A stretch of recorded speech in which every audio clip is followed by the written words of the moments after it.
Iboto ko kayo. Of nominees this week.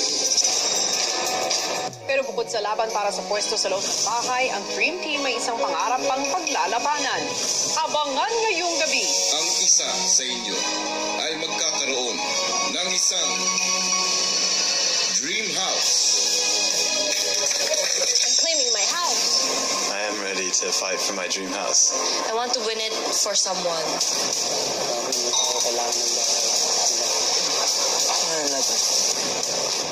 Muling masusubukan ang samahan ng Dream Team ng Pinoy Big Brother Lucky Season 7. Kanina sa PBB Lucky Season 7, mga kwento ng Dream Team ni Kuya, isa-isang gumawa at nagbahagi ang Dream Team ng kani-kanyang pangarap na bahay. Mahalaga sa akin magkaroon ng bahay dahil pangarap na namin ni Mama yon. Gusto ko siyang pauwi dito. Gusto ko kasama lahat yung pamilya ko. Gusto ko yung sarili ko talaga yung pupukpok ng bahay para makita ng tatay ko na yung buong pawis ko talaga yung pinaggawa ko ng bahay. Yung future ng family ko, gusto ko ganitong bahay. Ako yung yayakap sa kanila.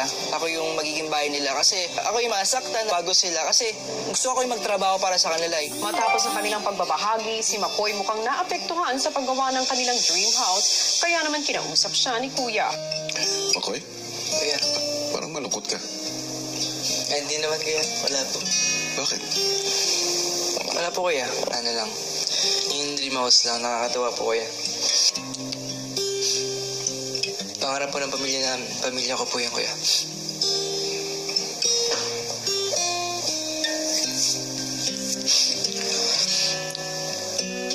Kaya ako nandito sa showbiz po para po sa dream house po kuya. Naalala ko lang po kuya yung mami ko. Kasi gusto po talaga niya magkabahay din kami na bago, na iba, na malayo po sa lugar po namin. Naalala ko lang kasi kuya nung nirerentahan pa lang namin yung bahay namin na tinitiran namin ngayon. Siya lang po talaga yung nagtatagawid sa amin.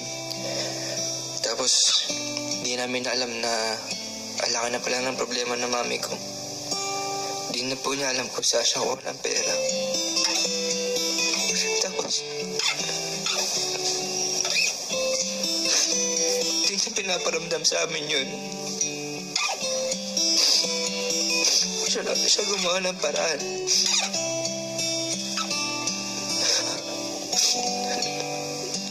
Sobrang nabilib na kasi talaga ako sa nanay ko, kuya. Kaya gusto ko na, ako na po yung tutupad na ko naman yung dream house po namin, kuya. Para po sa kanya, kaya ako nag-work po dito sa showbiz, kuya. Yun lang, kuya, sorry. Naalala ko lang. Hindi naman kailangan maging ng pasensya sa akin, McCoy. Dahil naunawaan ko naman kung anong pinagagalingan mo. Ang isang pangarap, kagaya ng kinuwento mo sa akin. Minsan, yun pa ang nagiging daan. Kaya talo tayo nagpupursige. Basta't lagi mong isipin kung para saan itong ginagawa mong ito. Kinabukasan, agad may napansin ng housemates sa kanilang paggising.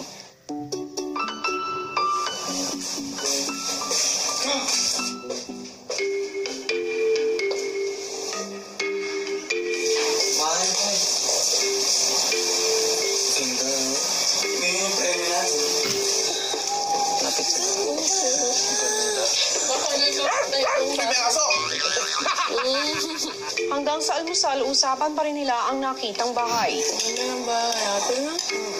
Model house nga yun eh.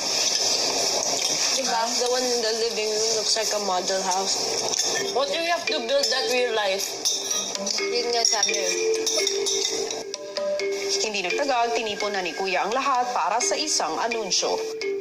Housemates, nung nakaraang araw, kayo ay gumawa ng inyong dream house. Ang dream house na inyong pinapangarap para sa inyong mga sarili at higit sa lahat para sa inyong pamilya. bilang Dream Team, isang premyo na pinapangarap na bawat isa sa inyo ang maaari ninyong makuha sa pagtatapos ng linggong ito.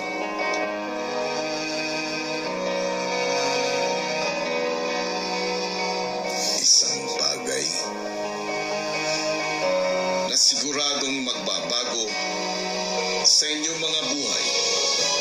Nais kong ipaalam sa inyo na sa pagtatapos ng linggong ito, ang isa sa inyo ay magkakaroon ng isang dream house.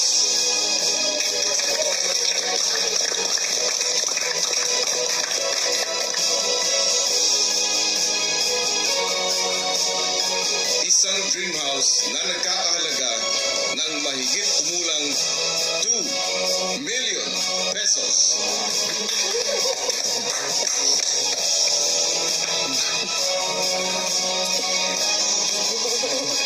Ang tanong, Dream Team, sino ang handang lumaban para sa isang dream house?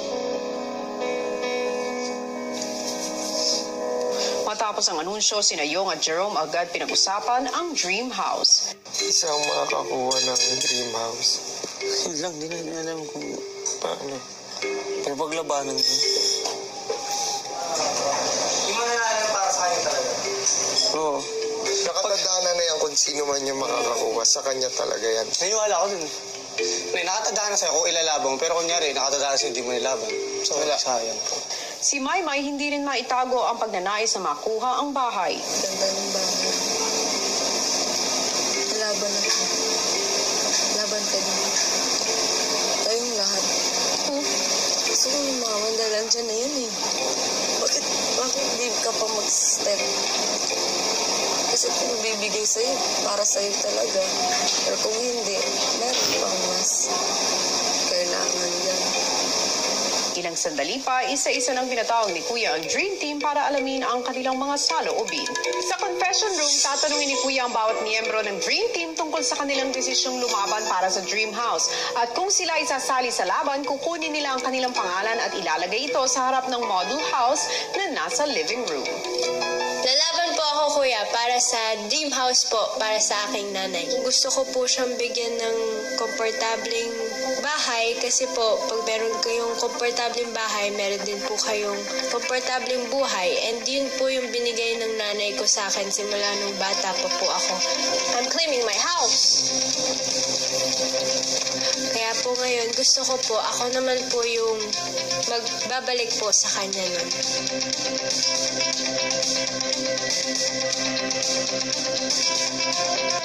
Magiging achievement po ito para sa akin na magkaroon ng sariling bahay. Siyempre magiging secure na rin yung future ko.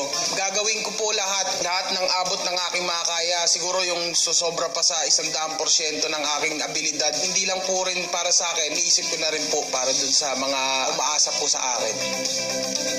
I am ready to fight for my dream house, to prove to myself what I can achieve, and also my family, definitely. Like my mom, she's been through a lot and she's sacrificed a lot. She even sacrificed her own dream home. I'd like to give her another place at some point to live. Sabi ko po sa sarili ko, mag-uumpisa po akong asikasuhin yung sarili kong buhay kapag nabigyan ko na po ng sariling bahay yung mga magulang ko at mga kapatid ko. So, baka sakaling ito na rin po yung pagkakataon para sa akin na mag-umpisa po ng pansarili kong buhay kung sakaling mabibigyan ako ng chance na magkaroon ng sariling bahay para sa pamilya ko. Gusto ko ng bahay. Kung bakit ako nagtatrabaho, kung bakit ako pumunta sa Pilipinas, it's all for a house.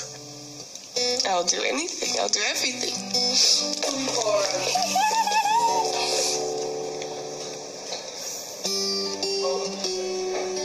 Lalaban po ako. Hindi po ako magdadalawang isip. Papakita ko sa pamilya ko. Ito na yung pagkakataon na mabigyan ko sila ng bahay.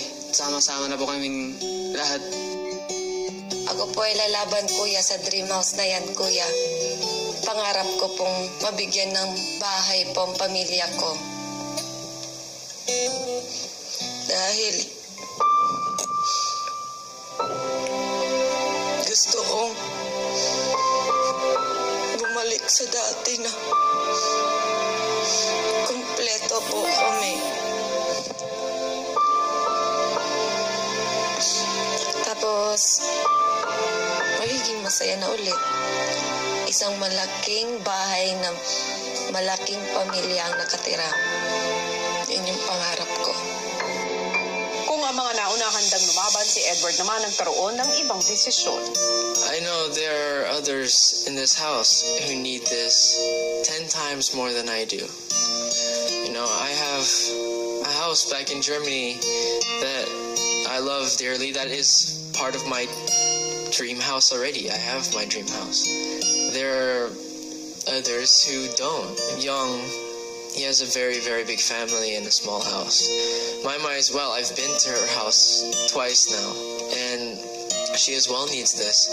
So this time, Kuya, I'm gonna take a step back and let the ones who need it more. Si Kisses mukhang hirap pa din sa gagawing desisyon. The only thing, Kuya, nagpupush sa akin na lumaban is na hindi para sa bahay, kundi para sa parents ko, para masuklian ko yung hard work nila. Pero kasi, Kuya, parang hindi ko magawang lumaban kasi po alam ko na between all of us, may mas nangangailangan nun kaysa sa akin. Kuya, nahihirapan po ako. Wait lang po. Kailangan mo ba ng oras? Konti po, Kuya. Pagbibigyan kita, makakalabas ka na muna. Salamat po. Si Kisses nilapitan ng mga malapit na kaibigang sina Yong at Maymay. Ma, yung pinuntahan nating bahay, yun na yung bahay mo. Yun yung ipapaayos mo. Gagawa ko ng ganoon din. Kamukha. Ilang titira? Yun ulit, 13. 13 kami. Kaya gusto kong medyo malaki. Excited ka na magkabahay? Oo naman. Hindi yung matitira ng bahay namin ngayon kasi sira na. Bakit ano bang itsura nun? Kahoy lang yun eh. Kasi ano na yun. Pag marami ng tao, gumagalaw na yun ba? Pag mahangin? Anong gusto mong kulay ng bagong bahay? Kahit ang kulay. Basta bahay. Maya-maya pa muli siyang lumapit kay Kuya. May decision ka na? This time, Kuya, I choose na hindi po ipaglaban ang bahay. Kasi po, Kuya, maraming ibang ways na pwede kong ibigay sa parents ko ang sukli ng pagmamahal sa kanila. Pero this time, Kuya, talaga, bibigyan ko ng chance ang iba kong mga kasama. Especially, Kuya, si Ate Maymay at saka si Yong. Kung si Kisses hindi nasasali sa laban, si Jinri naman tila may pinag-iisipan din. I'm willing to fight for my dream house, Kuya. Well, I'm currently having an inner struggle. Well, I'm still thinking about it, so I want to win it for someone. Well, I'm not made up yet. I'm struggling because this is not a small gift. I'll pray to God about it, but I want to give it to Maymay. The moment that you announced that you're gonna give out the house, Maymay was the first person that came into my mind. It seems like at a young age she went through a lot. Are you sure about this? That's why I'm not sure about it, but I need more time. I don't know. But let me ask you again. Ang sigurado ba ay lalaban ka nga? Yeah, I'm willing to fight for the house, Kuya.